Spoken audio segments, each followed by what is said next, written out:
Init man to ganina, di ba? Di ba, nakainomdom mo, init tibuok adlaw. Tapos pagka alas 5, ning uwan. Unya, nawa, na ay buwan. May kaigsunan, di yun mawa sa kung huna-huna nga si Lisa Marcos nag-cloud seeding. Aron mabasa, aron manguli tang tanan. Mamalikas yun ang naguban yun ang sapatos. Nahugaw na kayo. Mamalikas unta ko niya na may dakong pre-rally diha. Di ta pwede mamalikas, di ba? Pero salamat sa Ginoo, nawakli sa Ginoo ang iyang cloud seeding. Naa paghihapon tang tanan.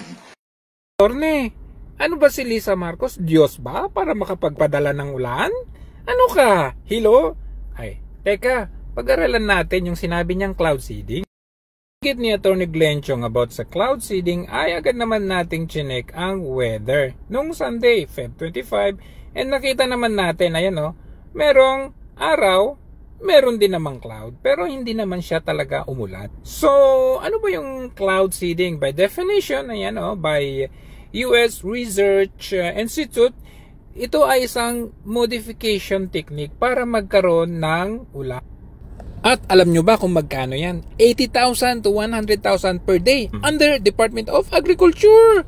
Paano ba ito mabubuo? Yung salt pinaghalo doon sa clouds. Ngayon, magkakaroon ng vaporization at condensation, and then later on, dyan na mamumuo yung rain droplets. So, yung naturally caused na ulan ay pwede na ngayong man-made. So, kung meron ng sea double cloud, ayan, makikita ninyo may eroplano doon, nakita ninyo yung sea double cloud, mangyayari dyan, pag nag-effect na yung salt na inilagay nila, magiging dark na yung cloud, makikita nyo dito. Pagkatapos nun, ay uulan niya after 30 minutes. Kaya kapag may nakikita kayo ganito sa taas o sa himpapawid na ganitong eroplano, tapos mayroon kayong nakikita na mga ganitong residue, alam na this.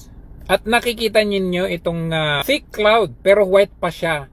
Pag ito nilagyan na ng salt, magiging dark na ito hanggang sa magkakaroon na ng ulan. Yan po yung tinatawag na sea double clouds. Nasabi na rin yan ni President Marcos noong unang sona niya. I-employ daw niya yung cloud seeding. Tayong maghanda at ang mga buffer stock at ang mga kagamitan patubig ay hinahanda na.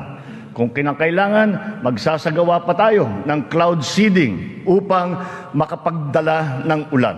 Kaya naman pala hawak ang Department of Agriculture. So ang tanong ngayon, hindi kaya sinabutahi ang Cebu Prayer Rally? Bakit biglang nagkaulan? Tapos definite time pa